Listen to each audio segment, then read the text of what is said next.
அரசு மருத்துவக் கல்லூரி மருத்துவமனையில் மருத்துவரை தாக்கிய வழக்கில் நோயாளி உட்பட 2 கைது செய்யப்பட்ட சம்பவம் பரபரப்பை ஏற்படுத்தி வருகிறது. வேலூர் அடுத்த சாத்துமதுரை பகுதியைச் சேர்ந்தவர் சுபா.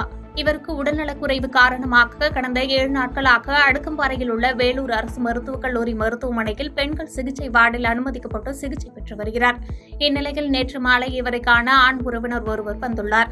அப்போது அங்கு வந்த முதுகலை மருத்துவம் பயிலும் மருத்துவர் விஷால் என்பவர் சுபாவுக்காக ஒதுக்கப்பட்டிருந்த படுக்கையில் அமர்ந்திருந்த ஆண் நபரை இது பெண்களுக்கான வார்டு என்றும் இதிலிருந்து வெளியேறும்படியும் கூறியுள்ளார்.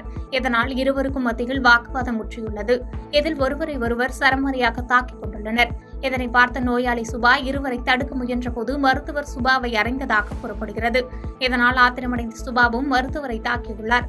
தகவல் அறிந்து சம்பவ இடத்திற்கு வந்த வேலூர் தாலுகா போலீசார் இது தொடர்பாக விசாரணை நடத்தி பெண் நோயாளி சுபா மற்றும் அவரது உறவினர் திவாகர் ஆகிய இருவர் மீது வழக்கு பதிவு செய்து கைது செய்து விசாரணை மேற்கொண்டு வருகின்றனர்.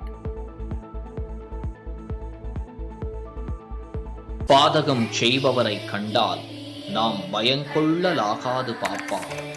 மோதி மிதித்து விடு பாப்பா, அவர் முகத்தில் உமிழ்ந்து விடு பாப்பா. அண்மை செய்திகளை உடனுக்குடன் தெரிந்து கொள்ள இணைந்திருங்கள் இயம்நாடு தொலைக்காட்சியுடன்.